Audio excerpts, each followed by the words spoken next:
दोस्तों नमस्कार। आज है 18 अप्रैल सन 2024 शुक्रवार। दोस्तों आज के एपिसोड में हम चर्चा करेंगे दलहन का प्रमुख फसल चने के ऊपर।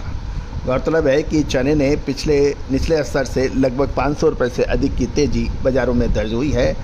मंडियों के भाव आपसे डिस्कस करेंगे, अंतर्राष्ट्रीय बाज़ारों के अंदर क्या स्थिति है वो चर्चा करेंगे और बहुत सी ऐसी महत्वपूर्ण चर्चा जो कि चने के व्यापारी एवं किसानों के लिए उपयोगी साबित हो, ऐसी हमारी भावना है।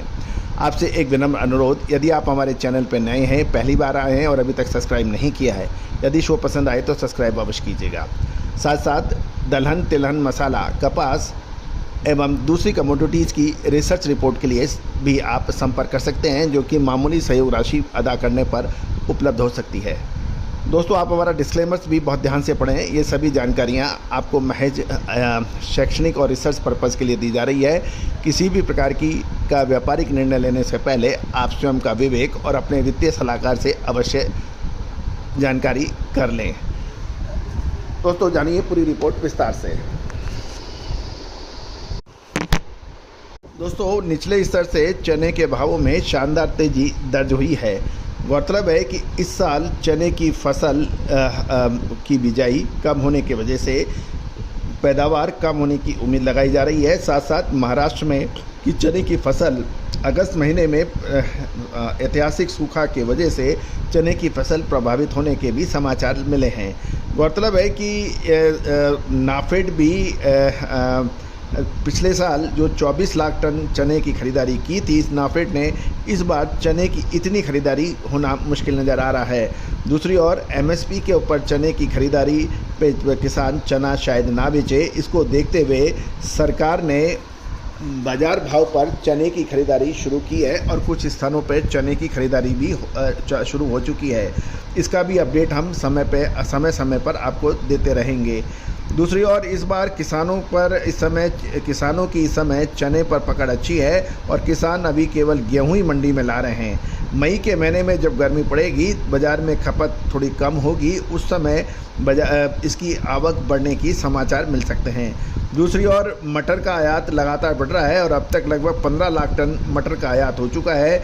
उम्मीद है कि जून के अंत तक ये 18 से 19 लाख टन मटर का आयात हो पाएगा। दुनिया में जहाँ तक स्टॉक की बात कर लें तो स्टॉक के अंदर अभी नई फसल चने की जुलाई में आ सकती है और तंजानिया की फसल जुलाई में आएगी और उस कीमत $800 प्रति टन अभी बताया जा रहा है। मई के बाद में सूडान की फसल होगी और उसकी कीमत भी अभी $800 से ऊपर है। इसके बाद यदि हम बर्मा की फसल के ऊपर भी देखें तो उसकी फसल काफ़ी बड़ी नहीं है और उसका अधिकतर उपयोग स्थानीय रूप से यानी बर्मा में ही होता है। इस समय उसकी कीमत $950 से $1000 बताई जा रही है। यदि ऑस्ट्रेलिया, जो कि चने का एक बहुत बड़ा उत्पादक राष्ट्र माना जाता है, वहाँ से चने की आयात करने पर 66% की इंपोर्ट ड्यूटी है। तो अब यह है कि यदि चने के दाम लगातार बढ़ेंगे तो सरकार संभवतः ये संभावना भी है कि इस चने के आयात के ऊपर ड्यूटी की कमी होने की भी प्रबल संभावना बन सकती है। यहाँ तक चने की और महत्वपूर्ण चर्चा है, यहाँ तक नाफेड का रोल चने की तेजी मंदी में काफ़ी अहम रोल होता है। चना इस साल कैरी फॉरवर्ड स्टॉक का उपयोग हो रहा है और नाफेड के पास भी ज़्यादा स्टॉक नहीं है। 2018, 19 और 22 का नाफेड चना भी बेचा जा रहा है और ये तो तय है कि इस साल चने की फसल कम होगी और इसका असर बाज़ारों पर पड़ सकता है।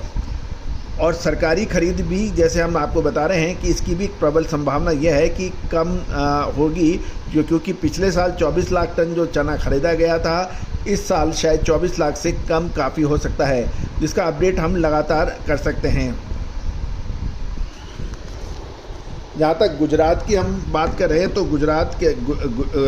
गुजरात से भी खबर निकल के आ रही है कि गुजरात के राजकोट मार्केटिंग यार्ड में चने की कीमत लगभग 1150 रुपये प्रति मन यानी प्रति 20 किलो थी, जो बढ़कर 1220 से 1240 रुपये हो गई है। दिल्ली के चने के भाव भी 6200 से 6300 रुपये के भाव बताए जा रहे हैं। दोस्तों गौरतलब है कि चना अब एक निर्णायक मोड़ पर आ चुका है। चने के अंदर अब आगे क्या तेज़ी होगी या मंदी, इसकी विशेष रिसर्च के लिए आप संपर्क कर सकते हैं। गौरतलब है कि व्यापारिक खरीदारी यानी जब आप ट्रेडिंग करते हैं तो उसको निचले भाव पे ख़रीदना हमेशा बेहतर होता है और ऊपर भाव होने पर उसमें मुनाफा वसूल करना बेहतर हमेशा देखा गया है। यदि आप उदाहरण देखें कपास के अंदर अंतर्राष्ट्रीय बाज़ारों में कपास के भाव 103 सेंट थे। उस वक्त लगभग सभी लोग इसको 120 सेंट की बात कर रहे थे और हमने आपको एक संकेत दिए थे क्या मुनाफा मिलने पर भी जो मुनाफा नहीं कमाता है वो व्यापारी नहीं होके वो स्पेकुलेटर यानी सटोरिया हो जाता है। व्यापार का नियम यह है कि आप निचले स्तर पर जब माल हो और आगे आपको तेज़ी लग रही हो तो उसके अंदर आपको माल अपनी आवश्यकता अनुसार और सरकारी नियमों के हिसाब से आपको ख़रीदना चाहिए और मुनाफा मिलने पर आपको एटलीस्ट 50 से 60% मुनाफा वसूल कर पैसा घर लाना चाहिए। और होता यह है कि जब भाव किसी भी कमोडिटी के गिरते हैं तो हमेशा उसके ऊपर और मंदी की बात होती है और उसके बाद में जब बाज़ार में भाव चढ़ते हैं तो और तेज़ी की बात होती है और दोनों ही जगह व्यापारी मिस कर जाते हैं। तो दोस्तों विशेष रिसर्च रिपोर्ट के लिए संपर्क कर सकते हैं। All the very best, good luck, happy trading.